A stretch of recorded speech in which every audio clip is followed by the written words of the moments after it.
Welcome to this overview of Mel Robbins' book, Stop Saying You're Fine, which is subtitled The No BS Guide to Getting What You Want. This book is aimed at those who feel stuck because of their circumstances. That means the first hurdle readers have to overcome is accepting the reason they are feeling stuck isn't outside of them, it is very much inside of them. And worse, accept their situation isn't something they can continue to tolerate. The issue is that although we were born the most powerful version of ourselves, we were also born with resistance, that innate evolutionary bias to stick to the known. And the problem is resistance is winning because if we face up to what is needed, we blow up our coping mechanisms. So we live with the results we don't want. But the more we choose inaction over action, the more we condition our brain to expect avoidance, so it doesn't take any action to support us to do what we say we will do. So we become stuck in a loop of wanting more, but never breaking out of our current loop. However, the upside is, as soon as we realize we are no longer moving in the right direction or growing in ways that challenge and fulfill us, then we have the opportunity to change. Unfortunately, we frequently don't feel like it, and we listen to how we feel. Mel shares there are two mindsets we adopt to kill off our dreams, the chicken and the jerk. The chicken is our voice of fear, all the things that could possibly go wrong if we do this thing. The jerk is our voice of frustration and annoyance at our current situation and what it will take to change it. In both instances, Mel recommends the same mantra, shut up, I'm doing it anyway. Because if you can reclaim control over 5% of your life and spend that time doing something productive, energy-inspiring, and action-oriented, you will quickly restore order and balance to your life. Because that small 5% will act like an anchor to reorientate your whole perspective. The downside, that 5% is the hardest part. So how are you going to achieve it? Well, you're going to start by stop saying you're fine. And that means starting to state for the record what's bothering you and asking yourself, where am I being chicken? And where am I being a jerk? And then recognize the chicken and the jerk are part of your brain's arsenal to keep you exactly where you are. Because your brain is going to push you into anti-actions, the things you end up doing rather than the things you know you need to be doing to have what you want. But the good news is you can tap into that part of you that longs for whatever you've been avoiding.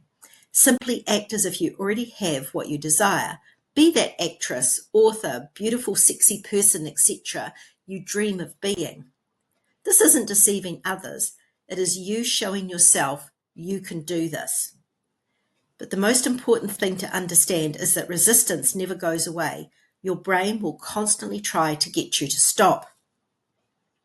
So know if your brain is saying no, this is what you need to be doing. If your brain is trying to tempt you with thoughts of rewards, know you need to be doing the opposite. And know your brain is sneaky. It will work out what you will listen to and tell you what you want to hear. But it will get easier to resist because you will have built your identity as a person who does this thing, even if you don't want to. So make sure you say yes to your impulses because they want to take you someplace new. And ignoring them is only going to make you unhappy. Because to get unstuck, you need the ability to see opportunities sitting in front of you and seize them. Not perfectly, but good enough, because you are pitting yourself directly against your inflated expectations of what you should achieve. And because getting stuck comes from doing what we're comfortable with, and getting unstuck comes from doing the things we are uncomfortable with, and that means there is a low chance we're going to be great straight off. But forget willpower. That isn't going to work. But strategies will, and Mel explains the core of what you need to do. For example, slow down right now. Stop being so busy you don't have a second to stop and think about your life. That may not sound like a strategy, but your busyness is what is stopping you from digging deeper into what the issues really are and identifying the path to having what you really want in all areas of your life. Okay, not the quick fix you probably wanted to hear, but going the easy route is what has caused the issue in the first place. Admitting what you want is a very important step, as these wants are pointing you in the direction you are meant to be going. And test what you have identified is really what you want. For example, is it big enough to be embarrassing because the gap between where you are and where you want to be is so big, the thought of telling people this is what you want makes you feel nervous and embarrassed? And is it selfish and a little crass? If you have a goody-goody reason, dig deeper to find out what you get out of that reason, because that is what is really motivating you. For example, you want to lose weight to be attractive to others, and you have the pick of your partners. Next is how to harness your desire for what you have identified and achieve momentum. One technique is process stimulation. This is visualizing yourself doing the things you'll be doing when you are at your destination. For example, you see yourself sitting at your computer writing your latest novel. You can see your hands moving on the keyboard and words appearing on the screen. You can feel your satisfaction that your book is coming together as easily as you visualized it would.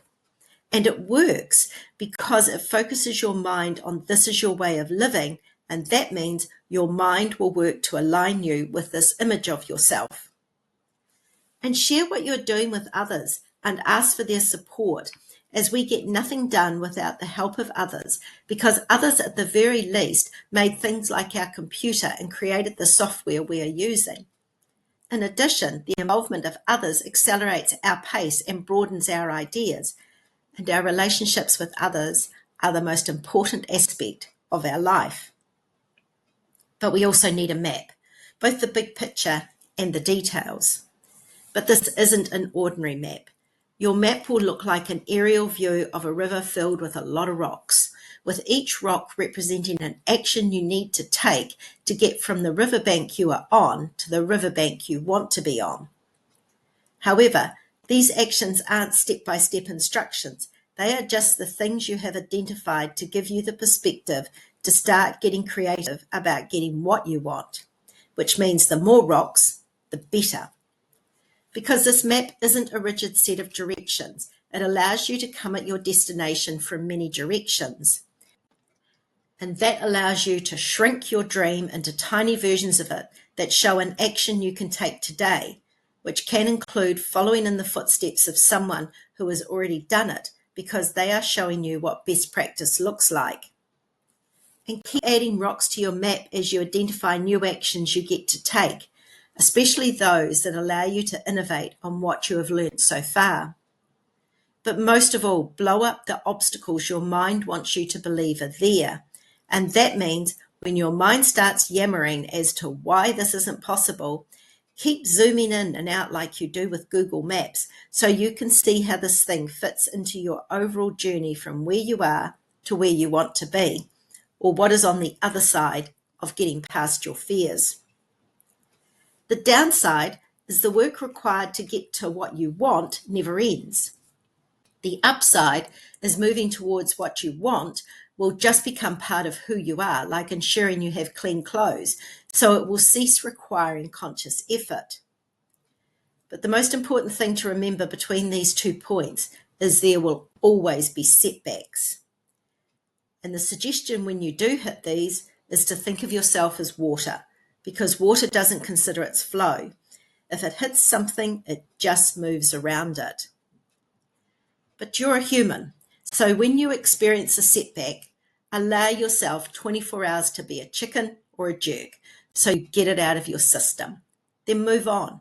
Remind yourself of the amazing things you have accomplished and how you overcame past setbacks.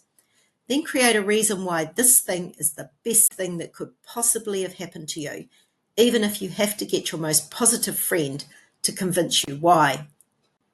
Then pull out your trusty map. Put in the center where you are and what you want, and then build your options out from there, because this will remind you why you are on this path, as well as your potential ways forward. This is an easy to read book. Mel provides lots of explanations, examples, and guidance in addition to that covered in this overview to assist you to reduce your resistance and change your identity so you can move from where you are to where you really want to be. The book is divided into 3 parts: why you aren't getting what you want, the method for becoming powerful and getting what you want, and finding the stamina to keep getting what you want. But most importantly, Mel reminds us that everything we need to get whatever we want is there for the taking, because we are extremely powerful when we put our mind to it. So when you get the signal to take action to have what you want, choose to be powerful and take action, because it is in that moment you move onwards and upwards, and you are supposed to be doing something amazing with your life. Thank you for viewing this video. Please like and subscribe and click on the notification bell to be advised when further book overviews are uploaded. And to help me grow this channel's reach, please share the link with others.